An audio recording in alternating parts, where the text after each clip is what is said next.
तो दोस्तों, अब हम लोग जल्दी जल्दी से अपनी स्टैटिस्टिक्स का जो पहला चैप्टर है, स्टैटिस्टिकल डिस्क्रिप्शन ऑफ डेटा, या जिसे बोलते हैं डेटा स्टैटिस्टिक्स, हम इसके बारे में डिस्कशन करेंगे और फटाफट से इसको खत्म करेंगे। तो दोस्तों, अगर मैं बात करूं स्टैटिस्टिक्स की, स्टैटिस्टिक्स क्या होता है? ये जो स्टैटिस्टिक्स है इसका मतलब क्या है भाई? एक ऐसा तरीका जिसमें हम क्या करें, डेटा को कलेक्ट करें भाई, कोई भी इंफॉर्मेशन कलेक्ट करें, उसको एनालाइज करें by using various statistical techniques, और लास्ट में क्या दे, रिजल्ट दे। ये पूरा का पूरा प्रोसेस, ये पूरा का पूरा मेथड क्या कहलाएगा? स्टैटिस्टिक्स कहलाएगा।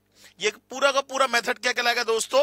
स्टैटिस्टिक्स कहलाएगा। तो देखिए जरा डेफिनेशन क्या लिखी है, statistics is a method by which we collect the data, then analyze the data by applying various statistical techniques।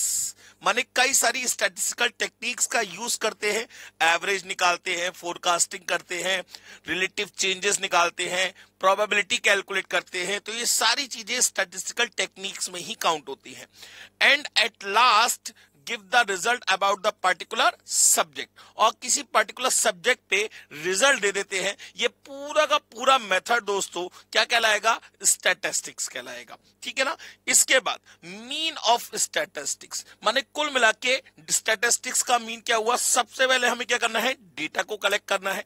उसके बाद प्लस कर मतलब उसके बाद हमें डेटा को क्या करना है? एनालाइज करना है, और लास्ट में किसी पर्टिकुलर सब्जेक्ट के ऊपर रिजल्ट देना है। ये पूरा का पूरा मेथड दोस्तों क्या कहलाएगा? स्टैटिस्टिक्स कहलाएगा। क्या कहलाएगा दोस्तों? स्टैटिस्टिक्स कहलाएगा। अच्छा, अगर मैं स्टैटिस्टिक्स की बात करूं तो ये वर्ड आया तो आया कहां से? किसी को कुछ नहीं पता, किसी को कुछ नहीं पता ये वर्ड आया तो आया कहां से। अलग अलग सजेशंस हैं, अलग अलग राय है लोगों की, लेकिन कंफर्मेशन किसी के पास कुछ नहीं है। जैसे अगर मैं नंबर सिस्टम की बात करूं, 1 2 3 किसने बनाया? किसी को नहीं पता। हम कहते हैं 1 2 3 4 these are the natural number, the numbers which are given by the nature. अब अलग अलग धारणाएं हैं। कुछ लोग कहते हैं रोमन लैंग्वेज से आया, हम हिंदुस्तानी कहते हैं ये हिंदू सभ्यता से आया, कुछ लोग कहते हैं कि अलग लैटिन भाषा से आया। तो अलग अलग सजेशन है, कंफर्मेशन किसी के पास नहीं है। बिल्कुल सेम वे में ये जो वर्ड स्टैटिस्टिक्स है, ये आया तो आया कहां से? इसके लिए कुछ सजेशंस है। जैसे ये लैटिन लैंग्वेज के वर्ड स्टेटस से लिया गया है। किससे लिया गया है? स्टेटस। स्टेटस मत बोलिएगा, स्टेटस से लिया गया है। अच्छा, इटालियन वर्ड स्टैटिस्टा, याद करिए, पास्ता, इटालियन फूड क्या होता है? पास्ता, तो स्टैटिस्टा।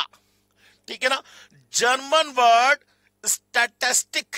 अब देखिए, जिसको जर्मन लैंग्वेज अगर आपने कभी सीखी हो तो जर्मन लैंग्वेज में ज्यादातर वर्ड के लास्ट में के आता है, तो हमें याद रहेगा जर्मन वर्ड क्या है? स्टैटिस्टिक। और फ्रेंच वर्ड स्टैटिस्टिक्यू। ठीक है ना? और फ्रेंच वर्ड क्या है? स्टैटिक्यू। लेकिन कंफर्मेशन किसी के पास नहीं है।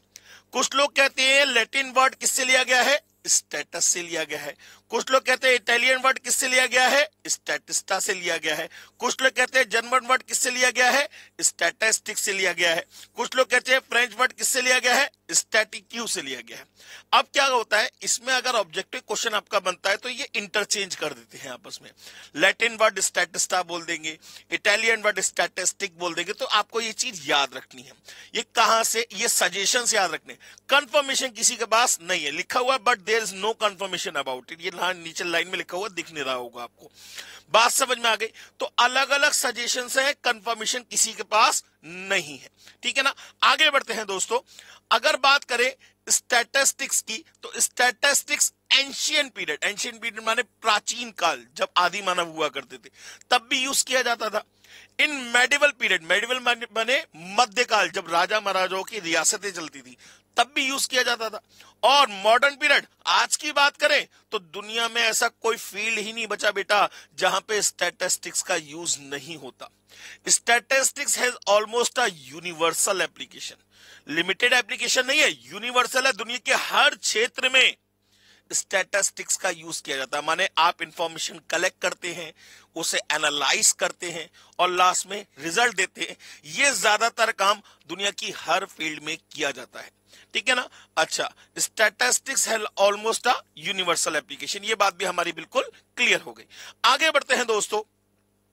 अगर मैं स्टैटिस्टिक्स की डेफिनेशन की बात करूं तो स्टैटिस्टिक्स की डेफिनेशन बेटा दो सेंस में दी जाती है। पहली सिंगुलर सेंस और दूसरी प्लूरल सेंस। सिंगुलर सेंस में जो डेफिनेशन थी वैसे ही रहेगी, बस थोड़ा सा एक कहते ना एक बोलने का तरीका चेंज कर दिया। क्या हम कहते हैं स्टैटिस्टिक्स इज अ मेथड की जगह साइंटिफिक मेथड, माने एक ऐसा वैज्ञानिक तरीका, एक ऐसी साइंस जिसमें हम क्या करें, किसी डेटा को कलेक्ट करें, फिर एनालाइज करें और कई सारी स्टैटिस्टिकल टेक्निक्स का यूज करें और लास्ट में उस किसी पर्टिकुलर सब्जेक्ट के ऊपर रिजल्ट दे दें। तो ये पूरा का पूरा जो विज्ञान है इसे कहेंगे statistics.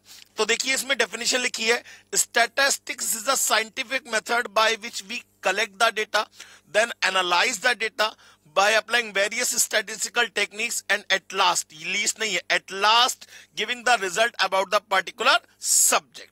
So it is also called science of counting. ये सिंगुलर सेंस में बोला जाता है साइंस ऑफ काउंटिंग, या इसे बोला जाता है science of averages. Science of counting या इसे बोला जाता है दोस्तों साइंस ऑफ एवरेजेस। अगर बात करें प्लूरल सेंस की, तो प्लूरल सेंस में क्या होता है, data which is qualitative as well as quantitative. वो डेटा जिसमें क्वालिटी भी हो और क्वांटिटी भी हो, वो डेटा जिसमें क्वालिटी भी हो और क्वांटिटी भी हो, जो कि कलेक्ट किया गया होगा किसके पर्पस से, सिर्फ एनालाइज के पर्पस से। माने प्लूरल सेंस के अंदर हम कभी रिजल्ट नहीं देते और सिंगुलर सेंस के अंदर हम रिजल्ट भी देते हैं। That is the difference between singular sense and plural sense. जैसे आप एक कोई न्यूज सुनते हैं, तो न्यूज सुनना वो आप डेटा कलेक्ट करो कि मार्केट में चल क्या रहा है, एनालाइज करो क्या करना चाहिए, लेकिन क्या कोई रिजल्ट दे रहे हो? नहीं। महंगाई बढ़ गई सबको पता है, लेकिन क्या उसके लिए आप अनशन पे बैठ रहे हो? नहीं ना।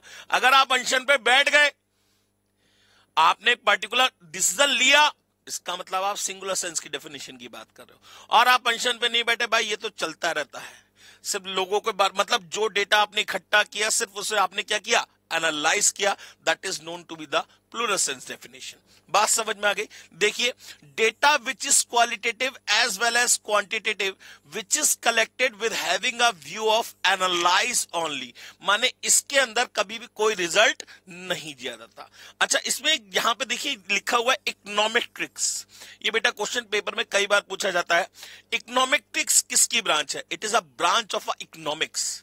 ये किसकी ब्रांच है? इकोनॉमिक्स की ब्रांच है। और इकोनॉमिक्स अगर मैं बात करूं तो दोस्तों इकोनॉमिक्स को समझने के लिए स्टैटिस्टिक्स आपको पता होना चाहिए कि स्टैटिस्टिक्स क्या होता है, क्योंकि पूरी की पूरी इकोनॉमिक्स किस पे बेस्ड है?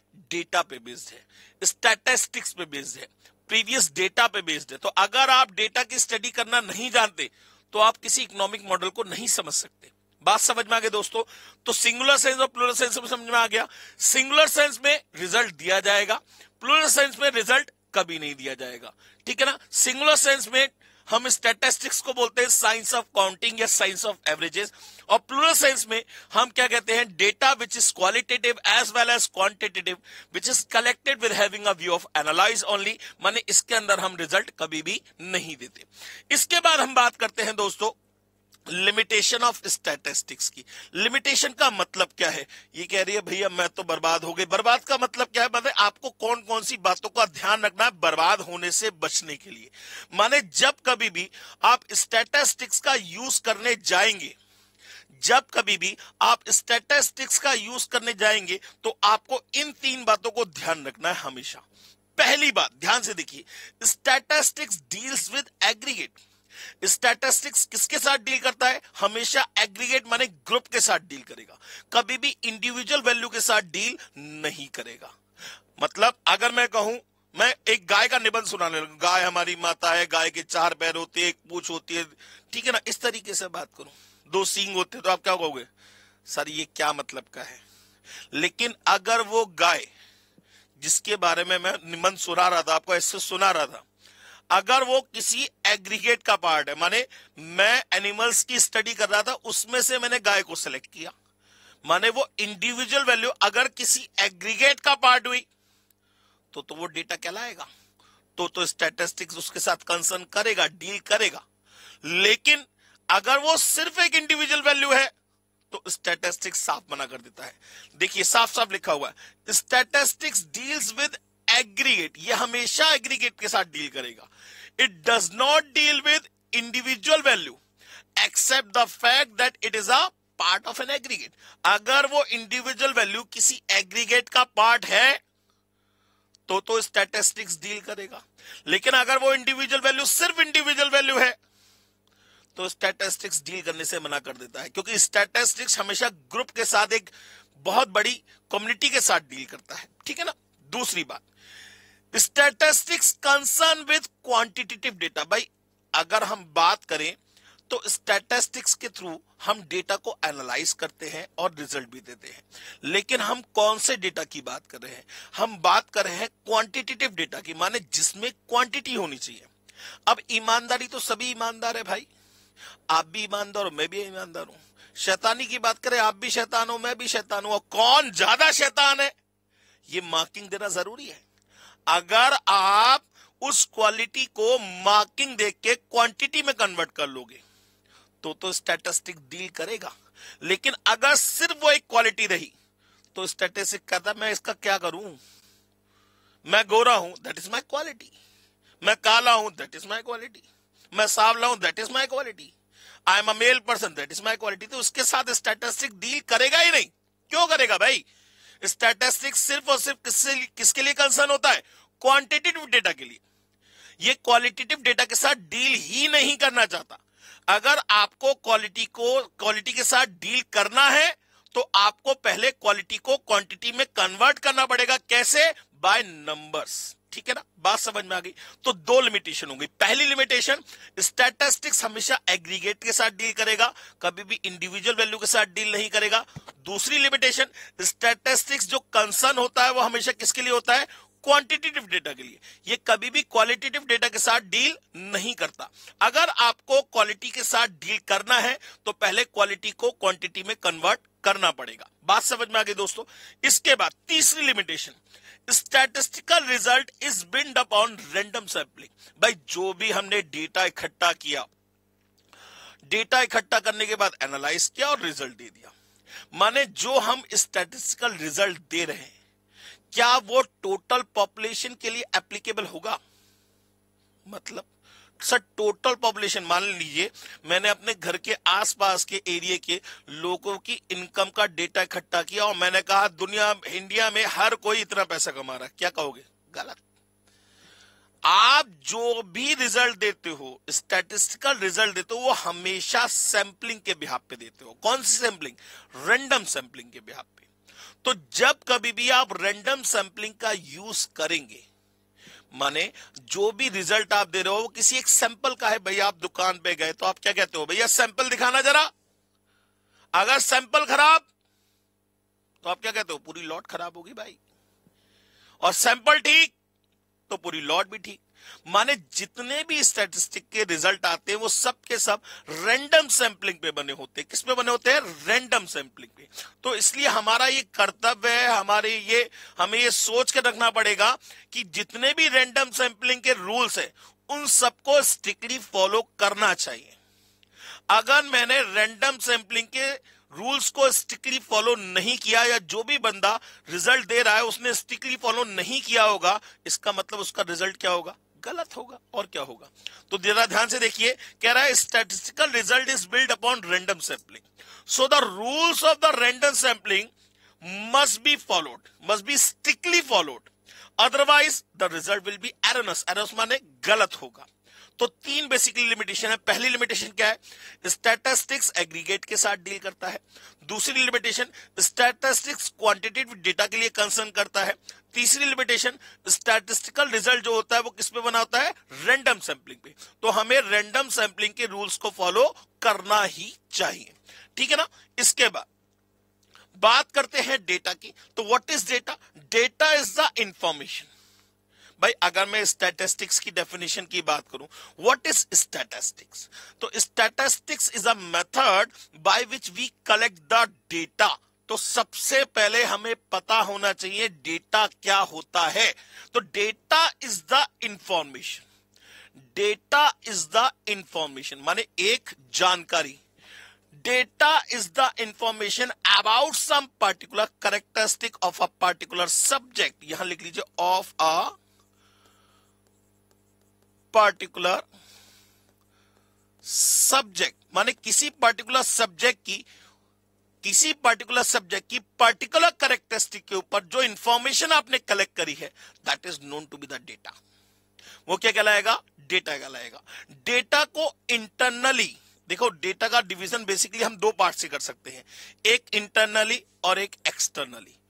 इंटरनली डेटा को दो पार्ट में डिवाइड किया गया है, पहला है क्वालिटेटिव डेटा और दूसरा है क्वांटिटेटिव डेटा। ऐसे ही डेटा को एक्सटर्नली भी दो पार्ट में डिवाइड किया गया है, एक है प्राइमरी डेटा और एक है सेकेंडरी डेटा। अगर हम बात करें क्वालिटेटिव डेटा की, तो वो डेटा या वो इंफॉर्मेशन जो ऑन रेस्पेक्ट या इन रेस्पेक्ट ऑफ क्वालिटी इकट्ठी की गई है। जैसे हमारे हिंदुस्तान में कितने मेल्स है और कितनी फीमेल्स है, ये क्वालिटी के ऊपर डेटा इकट्ठा हुआ। या हमारे हिंदुस्तान में जाति वाइज माने कास्ट वाइज कितने कितने लोग हैं, या रिलीजन वाइज कितने कितने लोग हैं, तो वो क्या हो गया? क्वालिटी के बिहाफ पे डेटा इकट्ठा किया गया। तो उस डेटा को हम क्या बोलेंगे? क्वालिटेटिव डेटा, ठीक है ना।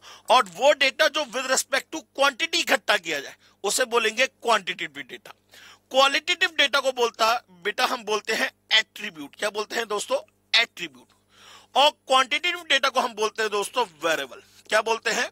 वेरिएबल, ठीक है ना। जैसे the gender of a baby is an attribute. क्या है? Attribute. The colour of a flower is an attribute. I am a teacher, that is my attribute, ठीक है ना। I am a teacher with having experience of 18 years. ये quantity भी हुई, ये quality भी हुई। क्यों क्वांटिटी कैसे हो गई? क्योंकि 18 साल आ गए। 18 क्या है? क्वांटिटी है। तो वो डेटा जो विद रिस्पेक्ट टू क्वांटिटी इकट्ठा किया जाएगा उसे कहेंगे क्वांटिटेटिव डेटा। वो डेटा जो विद रिस्पेक्ट टू क्वालिटी या एट्रीब्यूट के रिस्पेक्ट में इकट्ठा किया जाएगा उसे बोलेंगे क्वालिटेटिव डेटा। क्वालिटेटिव डेटा को बोलते हैं एट्रीब्यूट, क्वांटिटेटिव डेटा को बोलते हैं वेरिएबल।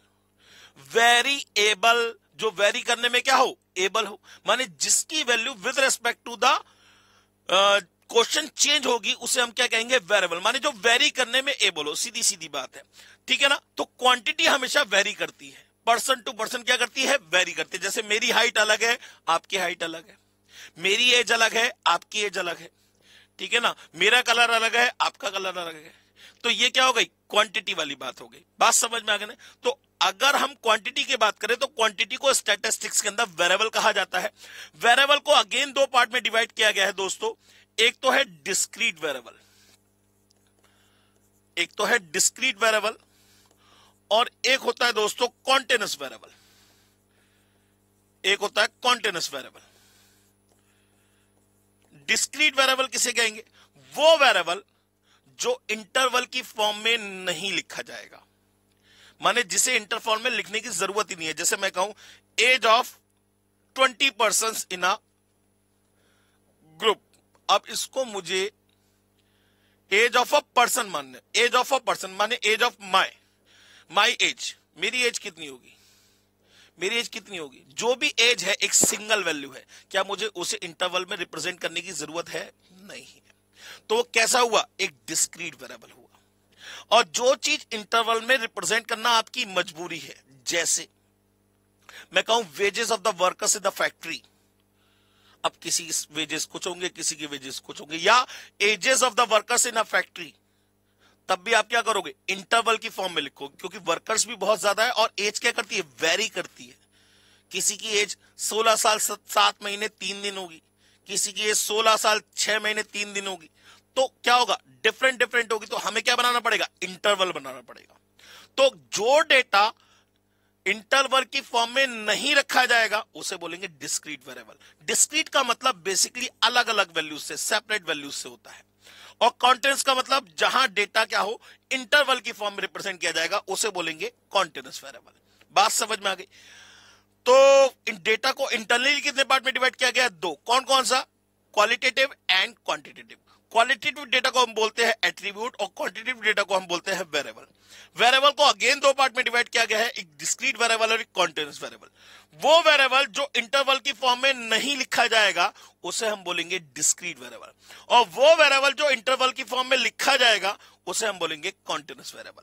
अच्छा, प्राइमरी डेटा, डेटा को एक्सटर्नली कितने पार्ट में डिवाइड किया गया? दो पार्ट में, एक प्राइमरी डेटा और एक सेकेंडरी डेटा। वो डेटा जो इन्वेस्टिगेटर, माने जो डेटा कलेक्ट करने गया, वो डेटा जो इन्वेस्टिगेटर खुद इकट्ठा करता है उसे बोलते हैं प्राइमरी डेटा। इकट्ठा किसी ने किया, यूज किसी और ने किया, तो दूसरे के लिए क्या हो गया? ये सेकेंडरी डेटा। वो डेटा जो इन्वेस्टिगेटर खुद इकट्ठा करता है उसे बोलते हैं प्राइमरी डेटा। इकट्ठा किसी ने किया, यूज किसी और ने किया, that is known to be the secondary data. जैसे हम जो न्यूज सुनते हैं, these are the secondary data for us. ठीक है ना, बात समझ में आ गई? आगे बढ़ते हैं दोस्तों, बात करते हैं कलेक्शन ऑफ प्राइमरी डेटा की। भाई सेकेंडरी डेटा तो हमें कलेक्ट करने की जरूरत नहीं है, डेटा हमेशा कौन सा कलेक्ट किया जाएगा? प्राइमरी। तो प्राइमरी डेटा को कलेक्ट करने के चार तरीके होते हैं। पहला तरीका है जो है वो है बेटा जी इंटरव्यू मेथड। ये पहला तरीका है। इंटरव्यू मेथड को अगेन तीन पार्ट में डिवाइड कर दिया गया है, personal interview method, indirect interview method और telephonic interview method. Personal interview method का मतलब वो इंटरव्यू मेथड जिसमें रेस्पोंडेंट के पास हम डायरेक्टली जाएंगे। रेस्पोंडेंट का मतलब जो हमारे क्वेश्चंस का आंसर देगा, और इन्यूमरेटर का मतलब, इन्वेस्टिगेटर का मतलब जो डेटा इकट्ठा करने जाएगा। तो इन पर्सनल इंटरव्यू मेथड के अंदर हम रेस्पोंडेंट के पास डायरेक्टली जाएंगे, पर्सनली उससे मिलेंगे और सारा डेटा कलेक्ट करके आ जाएंगे। इसकी एक्यूरेसी बहुत ज्यादा होगी लेकिन इसकी कवरेज बहुत कम होगी। दूसरा इनडायरेक्ट इंटरव्यू मेथड, वो मेथड जिसमें रेस्पोंडेंट तक डायरेक्टली पहुंचना पॉसिबल ना हो, उस कंडीशन में हम क्या करेंगे? इनडायरेक्ट इंटरव्यू मेथड का यूज करेंगे। ठीक है ना। अच्छा, इसमें एक्यूरेसी क्या होगी? कम होगी, और इसकी कवरेज भी कम ही होगी। जैसे अगर मान लीजिए कोरोना फैल, जैसे कोरोना की बात हुई थी, कोरोना के टाइम की बात करें, तो जिनको कोरोना हो गया था हम उनसे डायरेक्टली मीटिंग तो नहीं कर सकते थे, लेकिन वहां वो जहां पे एडमिट थे उस हॉस्पिटल के कर्मचारियों से पूछ रहे थे क्या स्थिति है भाई। That is known to be the indirect interview method. तीसरा टेलीफोनिक मेथड, जहां पे हम रेस्पोंडेंट से ऑन द फोन बात करेंगे और जो भी इंफॉर्मेशन चाहिए वो फोन पे इकट्ठी कर लेंगे। जैसे आपके पास कस्टमर केयर के फोन, मतलब बहुत सारी कंपनीज के फोन आते हैं, that is known to be the telephonic interview method. इसकी कवरेज कैसी होगी? बहुत ज्यादा। इन तीनों में सबसे ज्यादा कवरेज इसी की होगी। एक्यूरेसी कैसी होगी? बहुत कम। एक्यूरेसी कैसी होगी? बहुत कम। लेकिन इसमें अमाउंट ऑफ नॉन रेस्पॉन्सेस क्या होंगे? हाई होंगे, क्योंकि ज्यादातर लोग कंपनी का फोन देख के क्या कर देते? काट देते हैं। तो अगर इसमें बात करूं 100% एक्यूरेसी किसमें होगी? पर्सनल में। In case of rail accident किसका यूज करेंगे? इनडायरेक्ट का। वाइड कवरेज किसकी होगी? वाइड कवरेज किसकी होगी? टेलीफोनिक की। Amount of non responses high किसमें होंगे? टेलीफोनिक में। लेस एक्यूरेसी किसमें होगी? टेलीफोनिक में। टॉक ऑन द फोन किसमें होगा? टेलीफोनिक में। एवरेज एक्यूरेसी किसमें होगी? इनडायरेक्ट इंटरव्यू मेथड में। बात समझ में आ गई? क्लियर हो गई बात? ये क्वेश्चन सारे के सारे ऑप्शन में, मतलब ऑब्जेक्टिव क्वेश्चन बनते हैं, ये मैंने आपको सिंपल से वे में करा दिए। आगे बढ़ते हैं दोस्तों, बात करते हैं दूसरे मेथड की जिसका नाम है ऑब्जर्वेशन मेथड। तो जब कभी आप डेटा को कलेक्ट करने के लिए किसी इंस्ट्रूमेंट का यूज करेंगे, किसका यूज करेंगे? किसी इंस्ट्रूमेंट का, किसी टूल का यूज करेंगे। जैसे बीपी नापना, आपने देखा होगा जगह जगह ब्लड प्रेशर कैंप लगे होते हैं, शुगर कैंप लगे होते हैं, तो वो डेटा कलेक्शन कर रहे हैं किसके थ्रू? ऑब्जर्वेशन मेथड के थ्रू। किसके थ्रू? ऑब्जर्वेशन मेथड के थ्रू वो क्या कर रहे हैं? डेटा को कलेक्ट कर रहे हैं। तो जहां कहीं भी डेटा कलेक्ट होगा बाय यूजिंग एन इंस्ट्रूमेंट और tool, then we use a method which is known to be the observation method. बात समझ में आ गई? तीसरा है mailed questionnaire method. Mailed questionnaire, questionnaire का मतलब होता है बेटा जी ग्रुप ऑफ क्वेश्चंस। क्वेश्चनर का मतलब क्या होता है? Group of question. तो जहां बहुत सारे क्वेश्चंस आपको दे रखे होंगे जो कि आपको क्या किए गए होंगे? मेल किए होंगे। माने जैसे आपके मेल आईडी भी देखा होगा आपने, बहुत सारी डिफरेंट कंपनीज की क्या आती है? मेल आती है। वो आपको क्वेश्चंस देते हैं और कहते हैं इसको फिल करके भेजिए और आप जीत सकते हैं एक आईफोन। तो क्या करते हैं? लालच दे रहे हैं कि आप डेटा उन्हें खुद कलेक्ट करके दे दें। तो मेल क्वेश्चनर मेथड क्या होता है कि इसमें कई सारे क्वेश्चंस होते हैं, आपको डायरेक्ट मेल किया जाता है, आपको उसको फिल करके सबमिट करना होता है, ठीक है ना। अब इसकी कवरेज कैसी होगी? हाईएस्ट कवरेज होगी, हाईएस्ट। अच्छा, अमाउंट ऑफ नॉन रेस्पॉन्सेस कैसे होंगे? मैक्सिमम, क्योंकि आप लोग मेल का रिवर्ट नहीं करते। अमाउंट ऑफ नॉन रेस्पॉन्सेस कैसे होंगे? मैक्सिमम।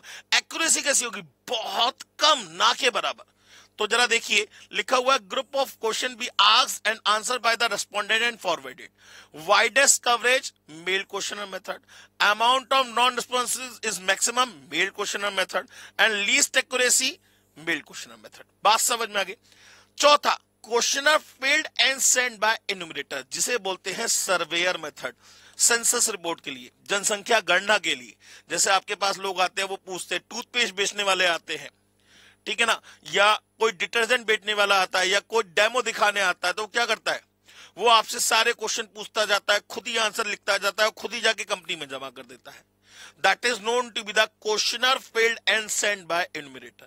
तो डेटा को कलेक्ट करने के बेसिकली 4 तरीके। पहला, इंटरव्यू मेथड, दूसरा ऑब्जर्वेशन मेथड, तीसरा मेल्ड क्वेश्चनर मेथड, चौथा questionnaire filled and send by enumerator. बात समझ में आ गई। चलिए आगे बढ़ते हैं, बात करते हैं कि भाई हमने डेटा तो कलेक्ट कर लिया, डेटा क्या होता है ये पढ़ लिया, डेटा को कलेक्ट कर लिया। अब जो डेटा कलेक्ट होके आया उसकी क्या करेंगे? हम स्क्रूटनी करेंगे। स्क्रूटनी का सेंस माने रीचेकिंग करेंगे। क्या करेंगे? रीचेकिंग करेंगे। जो डेटा कलेक्ट होके आया उसे क्या करना पड़ेगा? रीचेक करना पड़ेगा। अच्छा, अब जो भी पर्सन रीचेकिंग कर रहा है दोस्तों, जो भी डेटा की स्क्रूटनी कर रहा है, वो कैसा होना चाहिए? होशियार होना चाहिए। क्या होना चाहिए? होशियार होना चाहिए, इंटेलिजेंट होना चाहिए, पेशेंस से काम करे। क्योंकि अगर उसने रीचेकिंग में गलती कर दी तो आप चाहे कितना ही एनालाइज कर लो, कितना ही रिजल्ट दे दो, जितने भी रिजल्ट आएंगे सब गलत आएंगे। तो जो भी पर्सन स्क्रूटनी कर रहा है, जो भी स्टैटिशियन स्क्रूटनी कर रहा है, he must be intelligent, he have some patience. कोई भी हार्ड और फास्ट रूल अप्लाई करने की जरूरत नहीं है। बात समझ में आ गई। तो rechecker must be experience, intelligent and have some patience while scrutinising the data. बात समझ में आ गई। इसके बाद no hard and fast rule must applied, कोई भी जल्दबाजी करने की जरूरत नहीं है। व्हेन 2 और more related series are given then to recheck the data we use internal consistency. मतलब जब कभी भी आपको 2 या 2 से ज्यादा सीरीज दे रखी होती है जिनका आपस में कोई कनेक्शन है, तो स्क्रूटनी करते समय हम क्या करते हैं, अपने पास से अगर कोई एरर दिखती भी है तो अपने पास से क्या कर देते हैं? सही कर देते हैं। जैसे आपने देखा होगा बुक के अंदर प्रिंटिंग मिस्टेक होती है, तो हमें पता होता कि यहां क्या लिखना चाहिए, हम अपने पास से सही करके, कौन जाएगा पब्लिकेशन हाउस जाके बात करेगा, भैया बुक में गलती है तुम्हारी, मैंने पैसे दिए, वो कहेगा भाई अपने पास से ही सही कर लेते। तो कभी कभी क्या होता है कि डेटा की स्क्रूटनी करते समय 2 या 2 से ज्यादा सीरीज दे रखी होती है जो कि आपस में एक दूसरे से रिलेटेड होती है। तो उस कंडीशन में डेटा को रीचेक करते समय हम किसका यूज करते हैं? इंटरनल कंसिस्टेंसी, माने अपने पास से ही सही कर देते हैं। बात समझ में आ गई। इसके बाद बात करें क्लासिफिकेशन ऑफ डेटा की। भाई डेटा कलेक्ट हो गया, डेटा क्या होता है ये पता लग गया, डेटा कलेक्ट हो गया, उसके बाद डेटा की स्क्रूटनी हो गई। अब डेटा को क्या किया जाएगा? क्लासिफाई किया जाएगा। तो डेटा को बेसिकली 4 पार्ट में क्लासिफाई किया गया है। पहला है टाइम सीरीज या क्रोनोलॉजिकल डेटा, दूसरा है ज्योग्राफिकल या स्पाइशियल डेटा, तीसरा है क्वांटिटेटिव डेटा और चौथा है क्वालिटेटिव डेटा। ये दोनों हम पढ़ चुके हैं। टाइम सीरीज या क्रोनोलॉजिकल डेटा, वो डेटा जो विद रिस्पेक्ट टू टाइम इकट्ठा किया जाएगा उसे बोलेंगे टाइम सीरीज डेटा। या क्रोनोलॉजिकल डेटा, वो डेटा जो with respect to region wise इकट्ठा किया जाएगा, या ज्योग्राफी वाइज या एरिया वाइज इकट्ठा किया जाएगा, उसे बोलेंगे ज्योग्राफिकल या स्पाइशियल डेटा। ये दोनों के दोनों डेटा क्या होते हैं बेटा जी? नॉन फ्रीक्वेंसी डेटा होते हैं। ये दोनों के दोनों डेटा कैसे होते हैं बेटा जी? नॉन फ्रीक्वेंसी डेटा होते हैं। मतलब अगर मैं टाइम लिमिट लिख दूं, यहां लिखूं टाइम और यहां लिखूं नंबर ऑफ सीए, ठीक है ना, 1994 और 1995, ठीक है ना, यहां 5 और यहां 10, तो ये इसकी कोई फ्रीक्वेंसी तो ना है कि 1994 5 टाइम्स ऑकर हो रहा है ना, 1994 में 5 सीए थे, ये कहना चाह रहा है। तो ये दोनों डेटा जो होते हैं वो नॉन फ्रीक्वेंसी डेटा होते हैं, जबकि ये दोनों डेटा जो होते हैं ये हमेशा फ्रीक्वेंसी डेटा होते हैं। बात समझ में आ गई। क्लियर हो गई बात।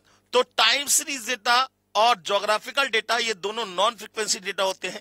Quantitative data and qualitative data ये दोनों फ्रीक्वेंसी डेटा होते हैं। आगे बढ़ते हैं दोस्तों, बात करते हैं डेटा को प्रेजेंट करने की। भाई डेटा कलेक्ट हो, डेटा क्या होता है ये समझ में आ गया। Data is the information of a particular characteristic of a particular subject. Data को इंटरनली दो पार्ट में डिवाइड किया गया है, एक क्वालिटेटिव डेटा और एक क्वांटिटेटिव डेटा। डेटा को एक्सटर्नली भी दो पार्ट में डिवाइड किया गया है, एक प्राइमरी डेटा और एक सेकेंडरी डेटा। प्राइमरी डेटा को कलेक्ट करने के चार तरीके, interview method, observation method, mail questionnaire method and question filled and send by enumerator. इसके बाद डेटा की हमने स्क्रूटनी कर ली। डेटा को स्क्रूटनी करते समय जो भी पर्सन स्क्रूटनी कर रहा है वो कैसा होना चाहिए, इंटेलिजेंट होना चाहिए, एक्सपीरियंस होना चाहिए और वो सब पेशेंस से काम करे। इसके बाद डेटा को स्क्रूटनी करने के बाद डेटा को हमने क्लासिफाई कर दिया चार तरीकों से, time series data, geographical data, qualitative data और क्वांटिटेटिव डेटा। इसके बाद अगर हम बात करें तो डेटा को क्लासिफाई करने के बाद क्या करेंगे, प्रेजेंट करेंगे। डेटा को क्लासिफाई करने के बाद क्या करेंगे, प्रेजेंट करेंगे। तो प्रेजेंटेशन ऑफ डेटा तीन तरीकों से हो सकती है। पहला टेक्सुअल प्रेजेंटेशन, दूसरा टेबुलर प्रेजेंटेशन और तीसरा डायग्रामेटिक प्रेजेंटेशन। टेक्सुअल प्रेजेंटेशन के अंदर डेटा को पैराग्राफ या नंबर ऑफ पैराग्राफ में रिप्रेजेंट किया जाता है। जैसे डॉक्टर की रिपोर्ट क्या है, टेक्सुअल प्रेजेंटेशन। पुलिस वाले की एफआईआर क्या है, एक टेक्सुअल प्रेजेंटेशन है। ठीक है ना। जब डेटा को टेबल में रिप्रेजेंट किया जाएगा तो डेटा का प्रेजेंटेशन क्या कहलाएगा, टेबुलर प्रेजेंटेशन। टेबुलर प्रेजेंटेशन का बेसिकली यूज किया जाता है for comparison purpose. Comparison purpose से हम टेबुलर प्रेजेंटेशन का यूज करते हैं। डायग्रामेटिक प्रेजेंटेशन, जब कभी भी डेटा को by using a diagram present करेंगे तो उसे बोलेंगे डायग्रामेटिक प्रेजेंटेशन। डायग्रामेटिक प्रेजेंटेशन जो होता है बेसिकली यूज किया जाता है बेटा जी हिडन ट्रेंड को रिप्रेजेंट करने के लिए, to define hidden trend. Hidden trend को रिप्रेजेंट करने के लिए सबसे अच्छा प्रेजेंटेशन जो माना जाता है वो माना जाता है diagrammatic presentation. For comparison of data हम किसका यूज करते हैं, हमेशा टेबुलर प्रेजेंटेशन का। और टेक्सुअल प्रेजेंटेशन की बात करें, ये मोनोटोनस होता है, लेबोरियस होता है, बहुत पैराग्राफ या नंबर ऑफ पैराग्राफ में रिप्रेजेंट किया जाता है, तो मजबूरी ही होगी तभी हम टेक्सुअल प्रेजेंटेशन का यूज करेंगे, नहीं तो हम टेबल प्रेजेंटेशन से या डायग्रामेटिक प्रेजेंटेशन से किसी को भी आसानी से अपनी बात को समझा सकते हैं। हालांकि यह बात अलग है कि textual presentation is the first step. पहले बनेगा डेटा पैराग्राफ या नंबर ऑफ पैराग्राफ में, उससे बनेगी टेबल और टेबल से बनेगा डायग्राम। बात समझ में आ गई दोस्तों। आगे बढ़ते हैं। अब टेबल की बात करें तो बेटा जी टेबल के होते हैं बेसिकली 5 मेन पार्ट। टेबल के कितने पार्ट होते हैं, 5 होते हैं। सबसे ऊपर टॉप में आता है हेड नोट। यहां जैसे टेबल आप बनाते हो तो यहां लिखते हो भाई बैलेंस शीट है ये, फाइनल अकाउंट है ये, तो हेड नोट डालते हो। इसके बाद मैंने जो टेबल बनाई, ये टेबल एक वेल बैलेंस टेबल बनाई। इसमें जो हॉरिजॉन्टल लाइंस है, ये जो हॉरिजॉन्टल लाइंस है इन्हें बोलते हैं बेटा रोज। ये हॉरिजॉन्टल लाइंस कहलाएंगी रोज, और ये जो वर्टिकली है इन्हें बोलेंगे कॉलम्स। क्या बोलेंगे, ये क्या कहलाएंगे, कॉलम्स कहलाएंगे। कॉलम या सब कॉलम, कॉलम या सब कॉलम। यहां लिख दिया मान लीजिए फैक्ट्री, यहां लिख दिया वर्कर्स, यहां लिख दिया एफ, यहां लिख दिया एम, तो ये टेबल बन गई। यहां लिख दिया ए बी सी, ठीक है ना। यहां लिख दिया 5 8 3 9 6 4, ये एक टेबल बन गई। अब टेबल में सबसे ऊपर ये किस चीज का डेटा है, तो हेड नोट डालना पड़ेगा आपको। सबसे ऊपर हेड नोट पड़ता है। इसके बाद टेबल का वो पार्ट जिसमें कॉलम और सब कॉलम की डिस्क्रिप्शन आ रही है, ये वाला पार्ट क्या कहलाएगा, बॉक्स हेड। क्या कहलाएगा, बॉक्स हेड। जिसमें कॉलम्स और सब कॉलम्स की डिस्क्रिप्शन आती है उसे बोलते हैं बॉक्स हेड। बेटा ये जो कॉलम और सब कॉलम है, कॉलम को बोला जाता है बेटा कैप्शन और रोज को बोला जाता है बेटा स्टब। तो टेबल के अभी तक 4 पार्ट हो गए। पहला हेड नोट, दूसरा बॉक्स हेड, तीसरा कैप्शन, चौथा स्टब। और टेबल का वो पार्ट जिसमें न्यूमेरिकल फिगर आएगी बेटा उसे बोलेंगे बॉडी ऑफ द टेबल। पूरी जान ही टेबल की यही है, बॉडी ऑफ द टेबल। तो टेबल के 5 पार्ट होते हैं। पहला हेड नोट, दूसरा बॉक्स हेड, तीसरा कैप्शन, चौथा स्टब, 5वां बॉडी ऑफ द टेबल। अच्छा, कभी कभी क्या होता है, सोर्स नोट आता है। सोर्स नोट का मतलब ये डेटा मिला तो मिला कहां से, ये ऑप्शनल है, कोई जरूरी नहीं है। It is not the mandatory part of the table. कोई जरूरी नहीं है कि हर जगह सोर्स को रिप्रेजेंट किया जाए। सोर्स नोट कहीं कहीं रिप्रेजेंट किया जाता है, कहीं कहीं रिप्रेजेंट नहीं भी किया जाता। इसके बाद आता है बेटा जी फुट नोट। फुट नोट में हम क्या करते हैं, हम डिस्क्रिप्शन करते हैं। माने जैसे मैंने एफ लिख दिया तो मैं यहां बता दूंगा एफ का मतलब फीमेल से है, एम का मतलब मेल से है। माने फुट नोट माने फुट का मतलब बिल्कुल पैरों में, माने सबसे बॉटम में लिखा जाता है। हम यहां पे फुट नोट में we give the description of the short form and footnote is always shown in the bottom of the table. बात समझ में आ गई? तो अब हम आगे बढ़ते हैं दोस्तों। टाइप्स ऑफ डायग्रामेटिक प्रेजेंटेशन की बात करें, पहला लाइन डायग्राम, दूसरा बार डायग्राम, तीसरा पाई चार्ट, चौथा ओजाइप, पांचवा हिस्टोग्राम, छठा फ्रीक्वेंसी पॉलीगॉन और सातवां फ्रीक्वेंसी कर्व। बस इतना सा पार्ट और रह गया, बाकी ये थ्योरी का चैप्टर खत्म हो चुका है। आप सोचो कितना इजी है, कुछ नहीं है इसके अंदर। आगे बढ़ते हैं, सबसे पहले बात करते हैं लाइन डायग्राम की। लाइन डायग्राम जो बनाया जाएगा बेटा वो हमेशा किसके लिए बनाया जाएगा, टाइम सीरीज डेटा के लिए। लाइन डायग्राम जो बनाया जाता है वो किसके लिए बनाया जाता है, टाइम सीरीज डेटा के लिए बनाया जाता है। बाकी किसी और डेटा के लिए लाइन डायग्राम को नहीं ड्रॉ किया जाता, ठीक है ना। लिखा हुआ है, अब जैसे मान लीजिए यहां ईयर है, यहां नंबर ऑफ या production in kilogram, production in kilogram. मान लीजिए 1991, 1992, 1993, 1994, 1995, ठीक है ना। 55, 85, 62, 59 और 63, मान लीजिए ये डेटा है।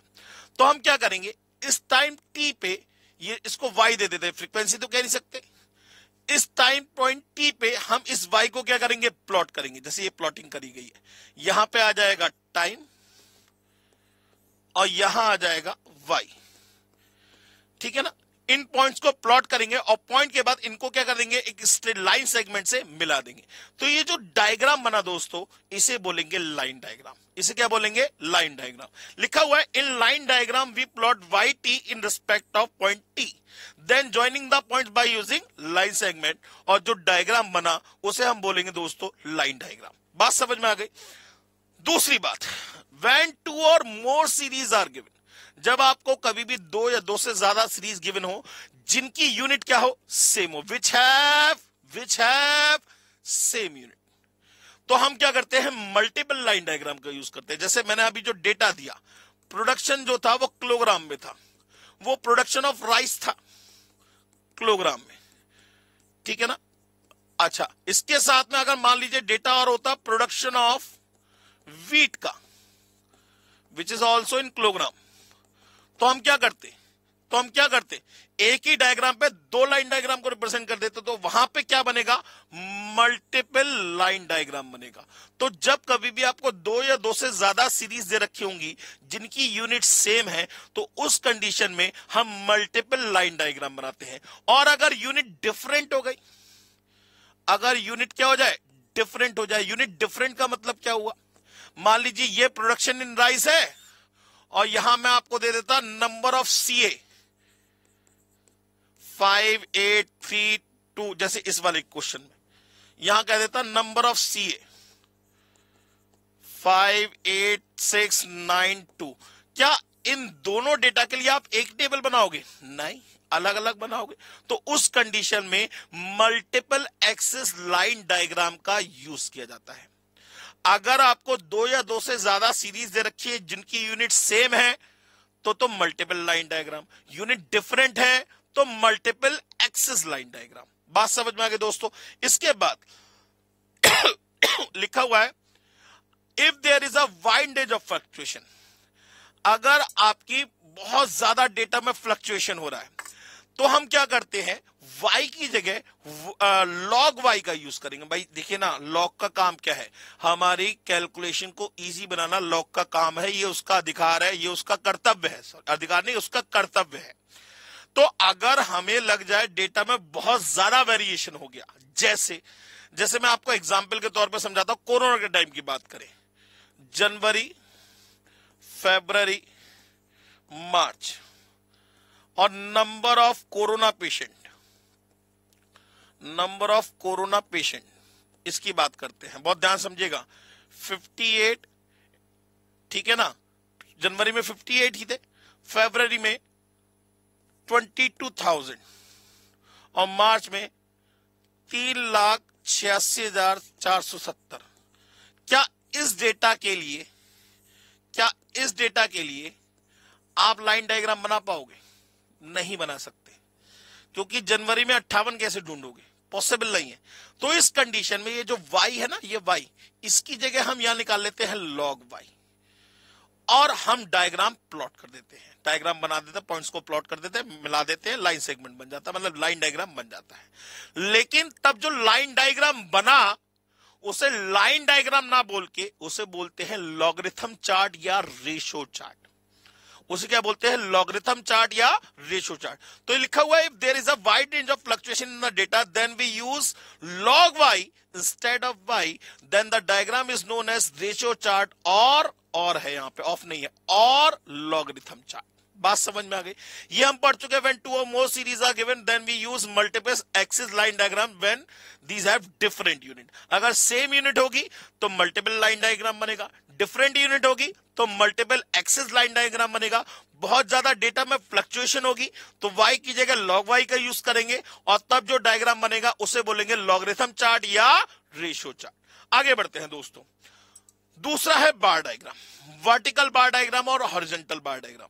वर्टिकल बार डायग्राम में इसमें जो बार्स बने होते हैं बेटा, वो एक दूसरे से सेपरेटेड इस तरीके से बने होते हैं। ये एक वर्टिकल बार डायग्राम है। हॉरिजॉन्टल बार डायग्राम, इसमें हॉरिजॉन्टली बनाया जाता है।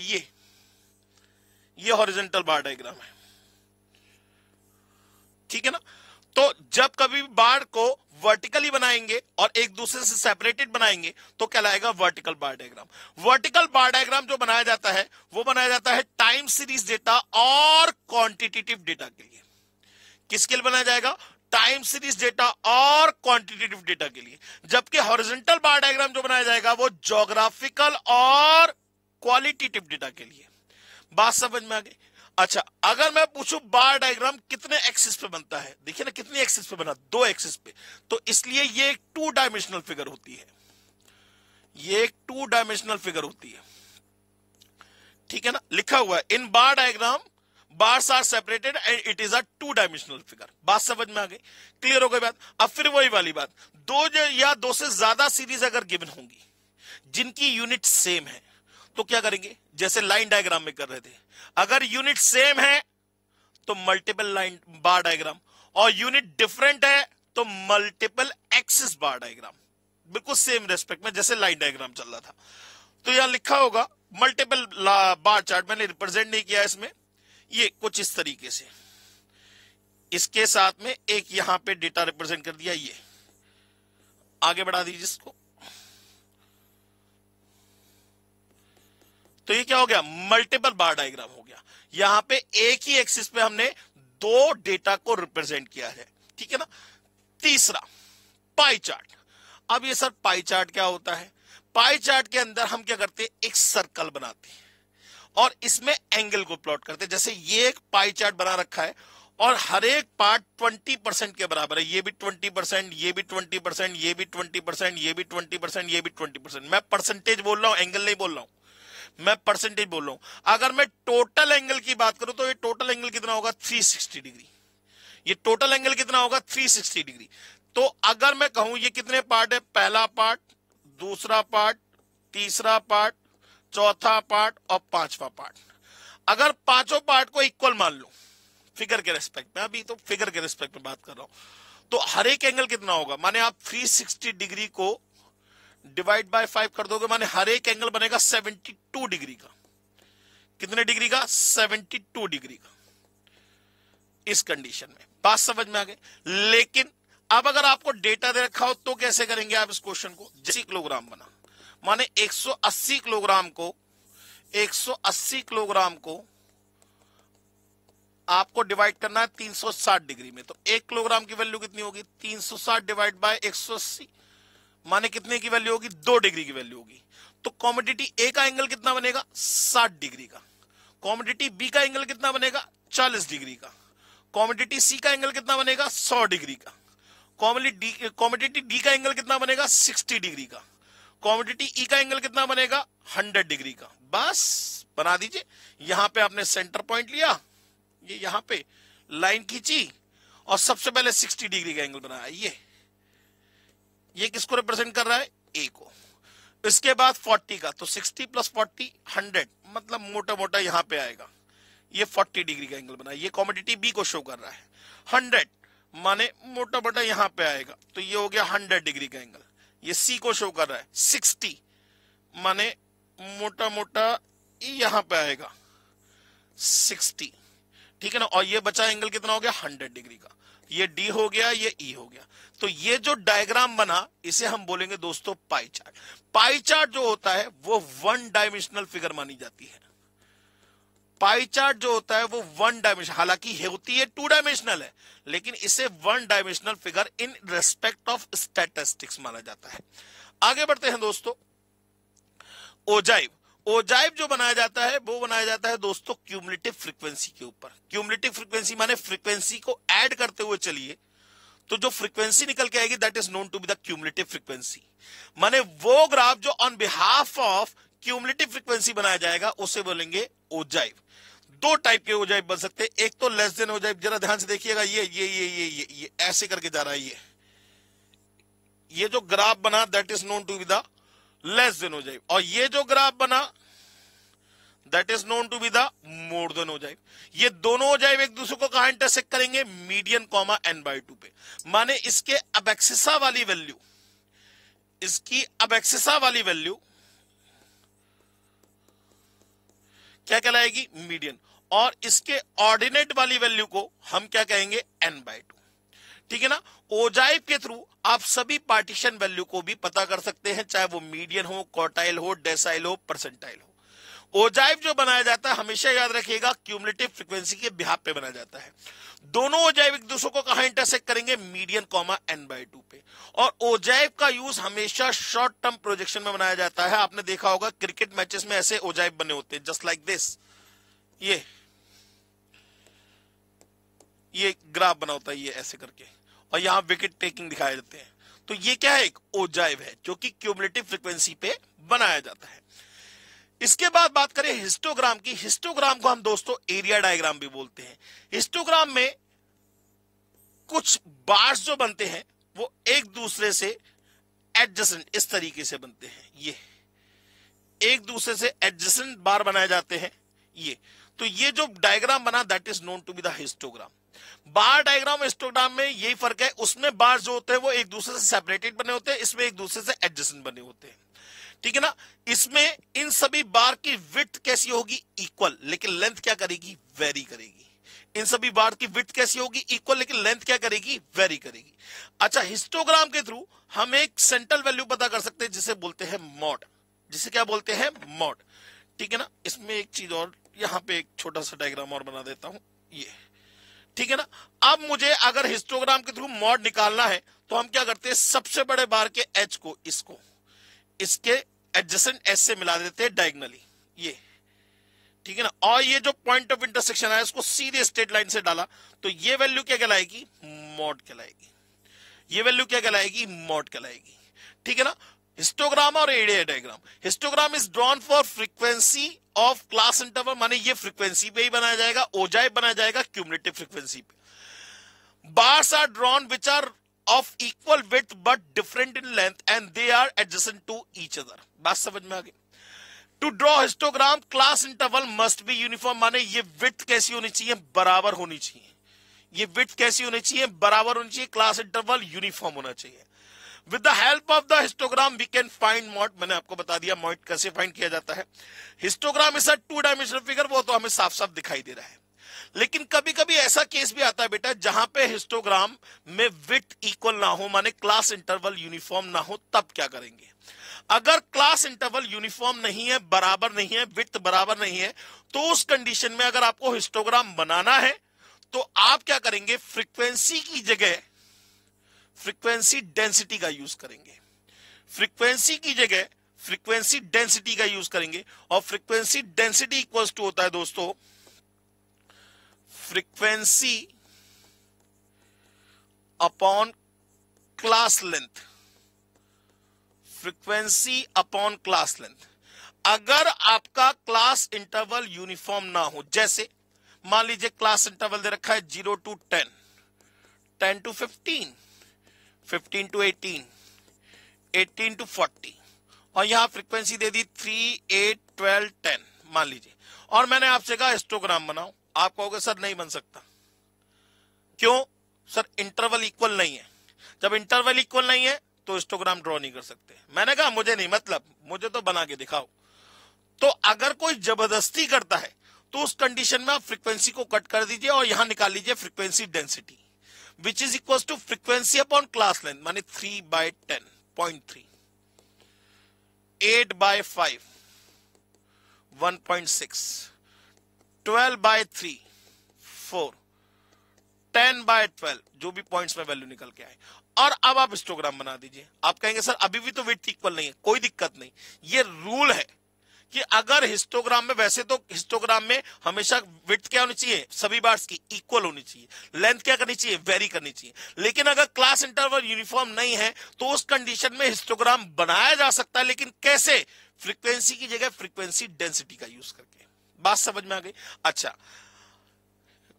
हिस्टोग्राम के थ्रू हम एक फ्रीक्वेंसी पॉलीगन भी बना सकते हैं। कैसे? जरा देखिएगा, इनके मिड पॉइंट को जोड़ लीजिए, सभी को, इनके मिड पॉइंट को सभी को जोड़ दीजिए, तो ये जो डायग्राम बना that is known to be the frequency polygon. याद रखिएगा, पॉलीगन है तो क्लोज होना चाहिए, पॉलीगन है तो क्लोज होना चाहिए। जैसे triangle is a polygon which have 3 sides, quadrilateral is a polygon which have 4 sides, pentagon is a polygon which have 5 sides, hexagon is a polygon which have 6 sides. तो close होना चाहिए। बात समझ में आ गई? तो हिस्टोग्राम के थ्रू आप फ्रीक्वेंसी पॉलीगन भी बना सकते हो। कैसे? इनके मिड पॉइंट्स को जोड़ दीजिए, फ्रीक्वेंसी पॉलीगन बन जाएगा। अच्छा, अब हम बात करते हैं दोस्तों कर्व की। फ्रीक्वेंसी कर्व की बात करें तो 4 तरीके के कर्व होते हैं दोस्तों। पहला होता है बेल शेप्ड कर्व, दूसरा होता है यू शेप्ड कर्व, तीसरा होता है जे शेप्ड कर्व, और चौथा होता है mix shaped curve. Bell shaped curve को नॉर्मल कर्व या प्रोबेबिलिटी कर्व भी बोला जाता है। बेल शेप्ड कर्व को नॉर्मल कर्व या प्रोबेबिलिटी कर्व भी बोला जाता है। It is almost like looking like a bell, एक घंटी की तरीके से दिखाई देता है। हमेशा याद रखिएगा, इसके ये जो एजेस है, कर्व है, कर्व हमेशा ओपन होता है, पॉलीगन हमेशा क्लोज होता है। तो इसके जो एजेस हैं ये कभी भी हॉरिजॉन्टल एक्सिस को टच नहीं करेंगे, looking almost like a bell. दूसरा है U shaped curve, looking almost like a U. तीसरा है J shaped curve, looking almost like J. Mix shape curve, इसको छोड़ के बाकी सारे कर्व क्या कहलाएंगे? मिक्स शेप कर्व कहलाएंगे दोस्तों। बात क्लियर हो गई? अच्छा, अब इसमें एक चीज और रह गई दोस्तों, बात करते हैं रिलेटिव फ्रीक्वेंसी की। अच्छा, सब डिवाइडेड बार डायग्राम ये रह गया सर। सब डिवाइडेड बार डायग्राम में क्या करते हैं, हम एक बार बनाते हैं और उसको कई सारे पार्ट में डिवाइड कर देते हैं, तो ये कहलाता है सब डिवाइडेड बार डायग्राम। इस सब डिवाइडेड बार डायग्राम का यूज भी फॉर कंपैरिजन ऑफ डेटा के लिए किया जाता है। तो कंपैरिजन करने की बात आएगी, अगर डेटा के कंपैरिजन करने की बात आएगी तो हम या तो सब डिवाइडेड बार डायग्राम का यूज करेंगे या फिर हम पाई चार्ट का यूज करेंगे। अगर कंपैरिजन ऑफ डेटा की बात आएगी, या तो हम सब डिवाइडेड बार डायग्राम का यूज करेंगे या फिर हम पाई चार्ट का यूज करेंगे। बात समझ में आ गई दोस्तों? तो यहां पे आपका ये स्टैटिस्टिकल डिस्क्रिप्शन की थ्योरी जो है वो खत्म होती है। और दोस्तों इसमें एक चीज और, जैसे अगर हम बात करें, जो हमने डेटा लिया था, कहां लिया था, ये लिया है डेटा। अगर ये तो फ्रीक्वेंसी डेंसिटी की बात हो गई, अगर मैं आपसे बात करूं रिलेटिव फ्रीक्वेंसी की, रिलेटिव फ्रीक्वेंसी, तो रिलेटिव का मतलब क्या हो गया बेटा? रिलेटिव का मतलब परसेंटेज वाइज, माने पहले आपको क्या करना पड़ेगा? टोटल फ्रीक्वेंसी निकालनी पड़ेगी। 3, 8, 11, 12, 23, 10, 33, माने सम ऑफ फ्रीक्वेंसी आ गए 33। तो अगर मुझे रिलेटिव फ्रीक्वेंसी निकालना है तो फ्रीक्वेंसी डिवाइड बाय टोटल, माने 3 divide by 33, 8 divide by 33, 12 divide by 33 और 10 डिवाइड बाय 33, और इन सब का टोटल कितना आएगा? ऑलवेज 1 आएगा। तो relative frequency is always equals to frequency upon total frequency. Frequency upon total frequency, that is always known to be the relative frequency. Into 100 लगा देंगे तो परसेंटेज आ जाएगा, अगर इनका टोटल करेंगे तो 1 आएगा, परसेंटेज का टोटल करेंगे तो 100 आएगा। That is the total statistical description of data. और इसमें से आपको 3 से 4 नंबर का पेपर 100% मिलने वाला है। तो जितना मैंने पढ़ाया उसके बाद आपको कुछ नहीं मिलेगा, इस बात की गारंटी मैं रिटन में दे सकता हूं आपको। तो बस आप इसको ध्यान से देख लीजिए, आपका स्टैटिस्टिकल डिस्क्रिप्शन ऑफ डेटा माने थ्योरी के जितने भी क्वेश्चन बन सकते हैं वो सारे कवर हो जाएंगे। ठीक है बेटा जी, चलिए अब बात करते हैं हम लोग नेक्स्ट टॉपिक के बारे में। आज के लिए थैंक यू वेरी मच।